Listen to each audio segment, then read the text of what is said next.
Bonjour à tous, soyez les bienvenus pour suivre avec nous ce journal dont voici les faits saillants de l'actualité de ce 15 heures. La session 2025 pour les épreuves du BEF ont démarré aujourd'hui où quelques 11 200 candidats ont composé aux épreuves. L'armée israélienne a élargi ses opérations tandis que la malnutrition se propage dans l'enclave palestinienne. C'était le titre place au développement de ce journal. Le ministère de la Jeunesse et de la Culture a procédé à la remise des prix du Festival de Kassaïd de l'année 2025. Organisé par la Direction de la Culture du ministère de la Jeunesse et de la Culture, cet événement a couronné une édition marquée par l'excellence artistique et la ferveur spirituelle en présence de Dr Hibo Moumin Assoui, ministre de la Jeunesse et de la Culture, de plusieurs ambassadeurs accrédités à Djibouti, des cadres supérieurs du ministère ainsi que de nombreux invités, fervents défenseurs des arts traditionnels, de la spiritualité populaire. Cette soirée a été un moment de reconnaissance et d'émotion.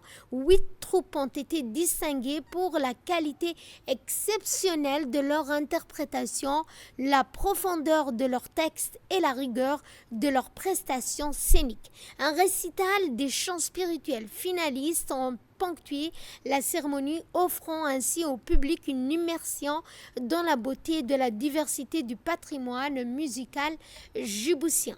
Le point d'orgue vient clore une édition particulièrement riche du festival annuel de Kassaïd, l'événement 2025 placé sous les signes de la diversité linguistique, de l'unité culturelle, a rassemblé 29 troupes artistiques issues de l'ensemble du territoire national.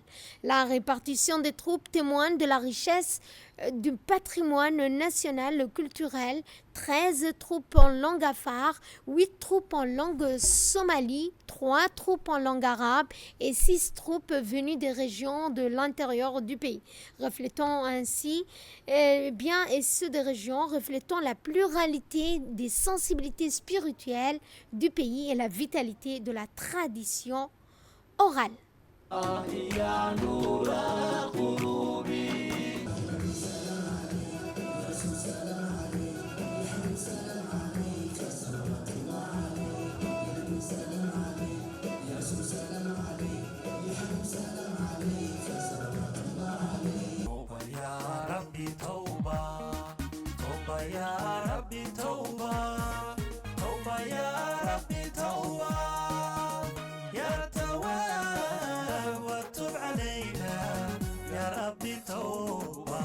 الله يا الله الله يا رحمن الله يا الله الله يا رحيم الله يا الله علمي عمودو محمدو جنة عروسو محمدو دقل دوريني محمدو. Et prenons la parole à cette occasion. La ministre de la Jeunesse et de la Culture, Dr Hibo Moumin Assoui, a réaffirmé son engagement résolu à promouvoir, préserver et célébrer l'héritage spirituel de notre pays. C'est un véritable honneur et plaisir de prendre la parole ce soir en cette belle cérémonie de la remise de prix de la 12e édition du Festival de Kassaïd qui nous réunit dans une atmosphère de fraternité et de promotion des patrimoines universels. Tout au long de ce festival, nous avons été transportés par la puissance de la parole poétique, par la profondeur spirituelle des chants et par la richesse inestimable de notre patrimoine religieux et culturel. Le Kassaïd, bien plus qu'un chant, est un acte religieux qui nous rapproche aussi. C'est une prière, je dirais même une invocation plutôt, mise en mélodie, un louange porté par le voix de ceux qui le préservent depuis des générations. Je tiens à les saluer, à saluer surtout ceux qui sont dans l'invisible, les auteurs, les paroliers, les compositeurs de mélodies et de musique, et bien sûr les interprètes. Grâce à eux, ce savoir-faire résonnent encore, ces textes anciens et ce patrimoine est présent. À travers cet art, vous perpétuez une tradition millénaire tout en la renouvelant avec finesse, respect et émotion. Le ministère que je représente est profondément engagé dans la préservation et la valorisation de notre héritage immatériel. Le Qassaïd est un trésor vivant.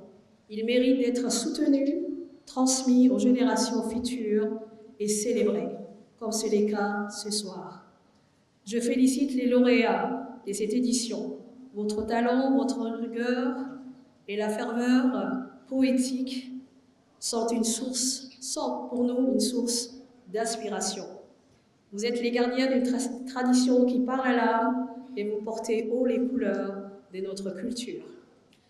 Mes remerciements vont également aux autorités des collectivités qui nous accueillent à chaque fois qu'on vient dans les régions, mais aussi dans les communes et dans les quartiers. Puis ce festival continue à grandir, à rayonner, à porter son message de paix, de beauté et de spiritualité.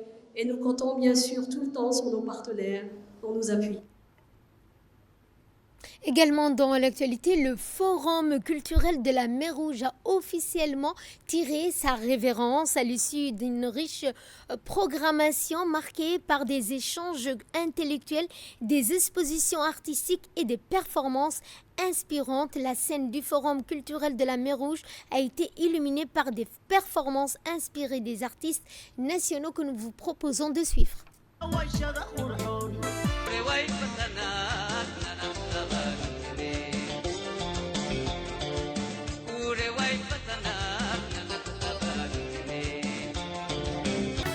Labsarai tinggal mangkala labine mangkala labin yokupai labin garashada kuwa isbidaya iyo ibinta beena uday waxba ugama baahniye haddaan keena barayay dhaqankeena barayay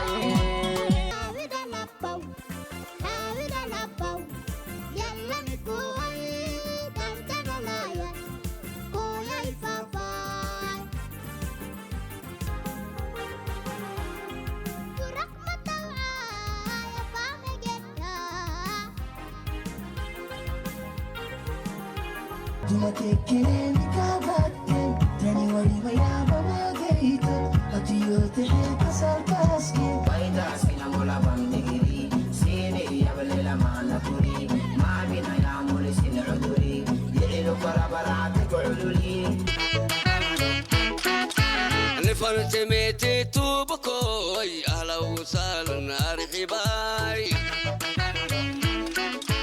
إنكي جاي نكون أبا كل سنة أرحبا حي الأرحبا.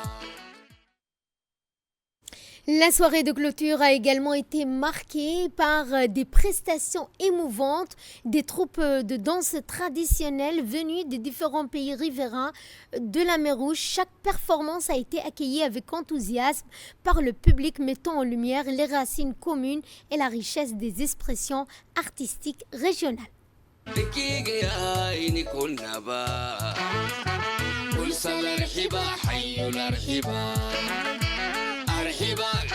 أرحبا يا أرحبا أرحبا أرحبا الرسول أحيو كنا بالرسول أهعبني كنا بك العلوان يا عبين مري رسول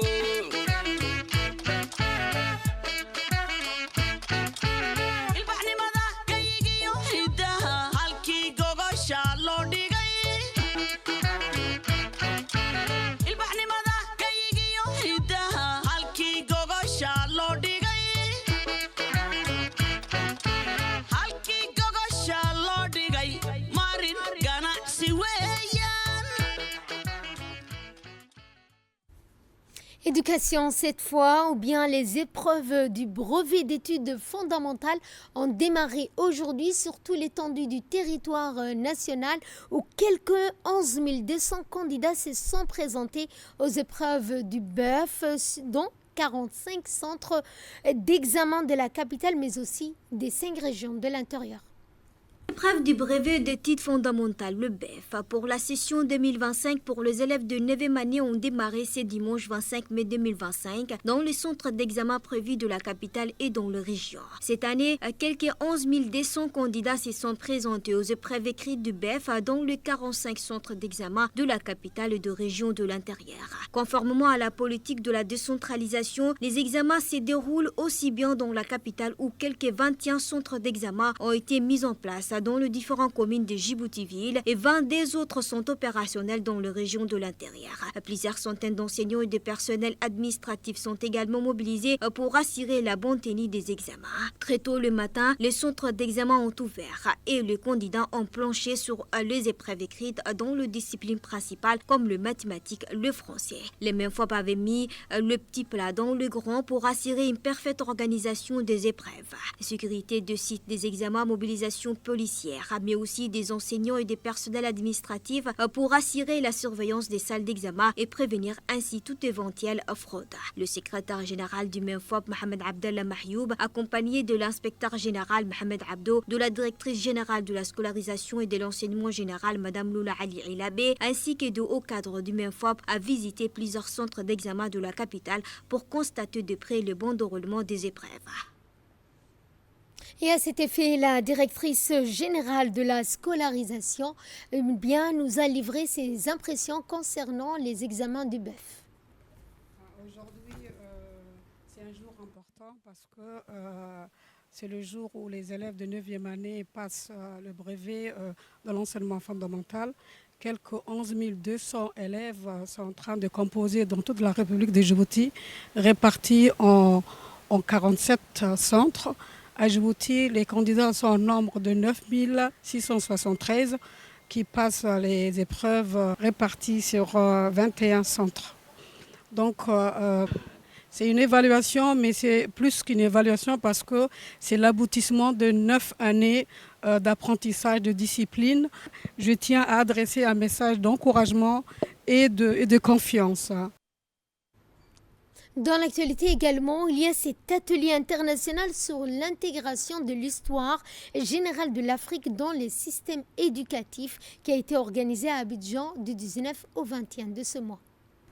Un atelier international sur l'intégration de l'histoire générale de l'Afrique dans le système éducatif a été organisé à Abidjan du 19 au 21 mai 2025 par l'UNESCO. Cet important atelier qui a vu la participation de plusieurs pays africains intervient à un moment où le besoin d'intégrer l'histoire générale de l'Afrique s'est fait ressentir un peu partout en Afrique avec les révisions et des réformes de curricula en cours dans beaucoup de systèmes éducatifs et plus généralement dans cette quête d'appropriation de notre histoire, souvent présentés comme des événements disparaître et qui ne méritent pas le détour. À l'atelier présidé par la ministre ivoirienne de l'Éducation nationale et de l'alphabétisation, Mariatou Koné, fit un moment de réflexion et d'échange pour les participants venus faire le point sur l'intégration de l'histoire générale de l'Afrique dans leurs systèmes respectifs et explorer ensemble les pistes d'intégration réalistes. La délégation de la République de Djibouti, conduite par le secrétaire général de la Commission nationale pour l'UNESCO, Mohamed Moussaïabé, accompagné de la directrice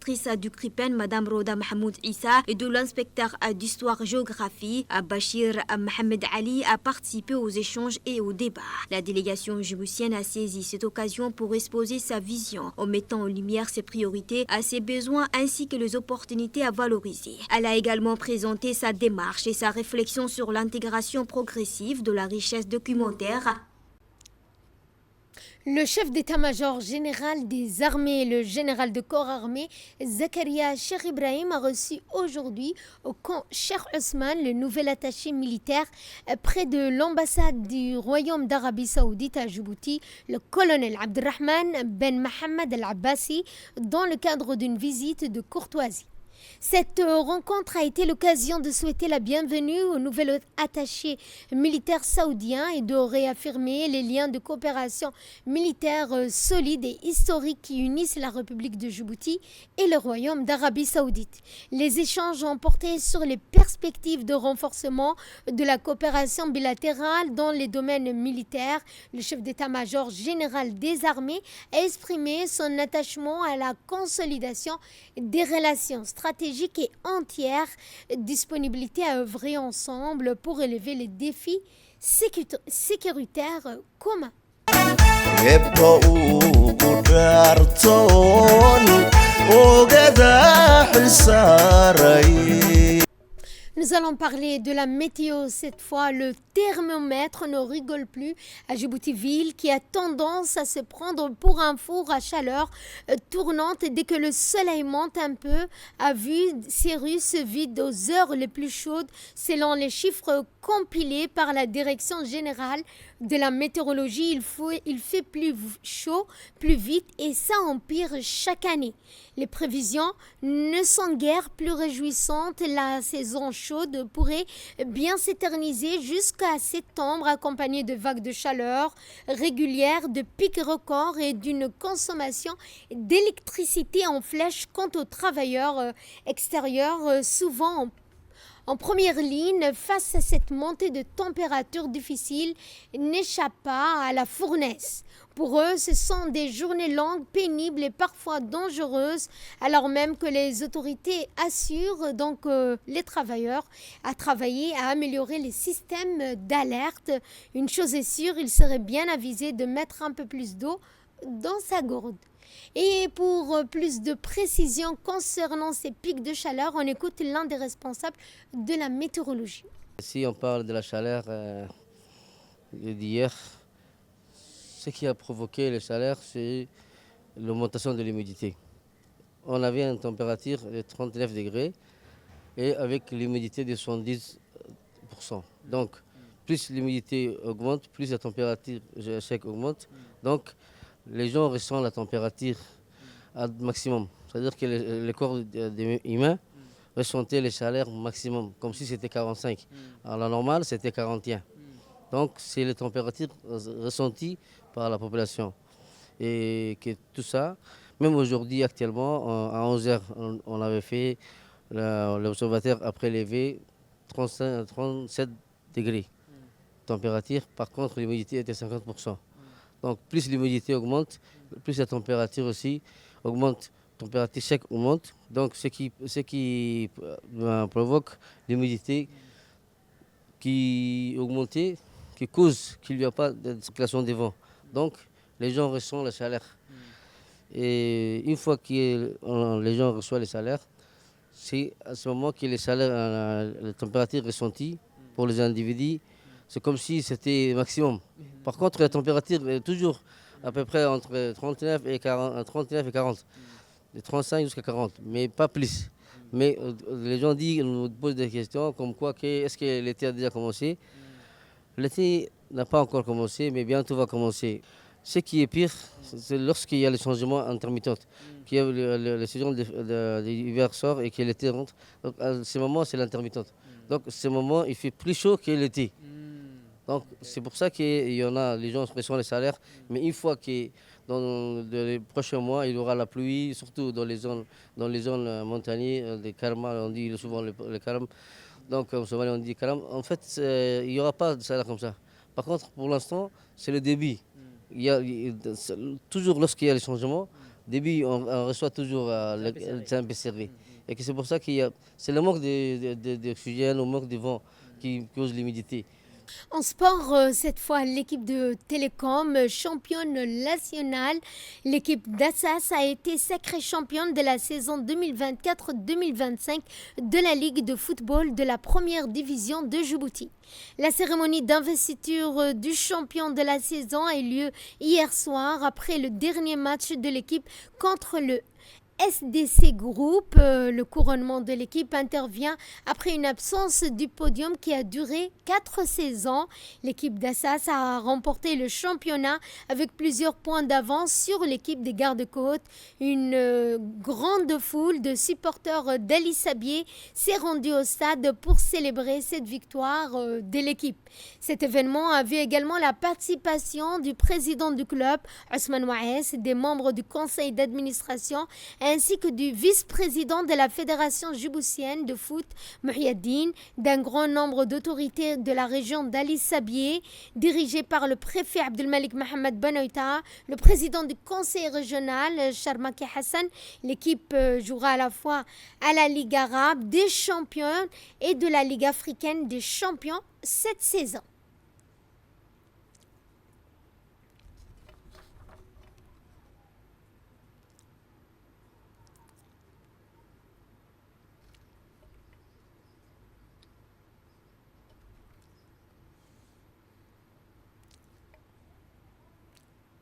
Le préfet de la région Abdelmalik Mohamed Benoïta s'est réjoui de ce sacre, saluant la performance remarquable de l'équipe championne. Nous assistons à un événement important pour la région. C'est un événement sportif aimé par tout le monde. C'est le football. Et aujourd'hui, l'équipe de football Assas a honoré le nom d'Ali Sabih, comme ils avaient l'habitude de faire, parce que c'est le 8e titre qu'ils ont gagné. Et nous tenons, en tant qu'autorité des régions, nous tenons à les féliciter. À féliciter également l'encadrement, le président et son équipe, qui ont également apporté leur appui pour encadrer au mieux cette équipe pour arriver à ces niveaux aujourd'hui. Je ne vais pas oublier aussi Djib Telecom, qui a apporté l'appui financier pour que cette équipe puisse hisser la région là où elle est. Et je suis certain que maintenant, vous allez participer à d'autres compétitions au niveau non seulement continental, mais aussi de la Ligue arabe. Et nous sommes derrière vous et nous aimerons que vous portez encore ces noms que vous avez portés au plus haut niveau national. On aimerait que vous portez au niveau de la Ligue régionale du monde arabe, mais aussi au niveau de la région Afrique aussi. En tout cas, félicitations et vous avez toute la région derrière vous. Et de là, nous passons à ce qui fait la une de l'actualité internationale à Gaza. L'armée israélienne a élargi ses opérations, tandis que la malnutrition se propage dans l'enclave. Mais Mohamed. Parlons l'aspect humanitaire à Gaza, seulement 100 camions d'aide humanitaire sont entrés, ce qui ne représente que 1% des besoins fondamentaux de la population. La crise humanitaire s'est poursuivie dans plusieurs régions de la bande de Gaza, en particulier dans le nord où les camions d'aide n'arrivent toujours pas en nombre suffisant en raison de restrictions israéliennes. De plus, le fonctionnement des boulangeries est entravé. Seules 4 sur 25 boulangeries sont soutenues par le programme alimentaire mondial qui sont actuellement opérationnelles, ce qui est insuffisant pour répondre aux besoins de la population. Par ailleurs, les denrées alimentaires sont épuisées dans le marché et leurs prix ont fortement augmenté, ce qui accroît le risque d'aggravation de la malnutrition et de la famine. Plus de 70 000 enfants sont ainsi menacés de mort à cause de la faim persistante. Sur ce, notre journal touche à sa fin. Merci à vous de nous avoir suivis.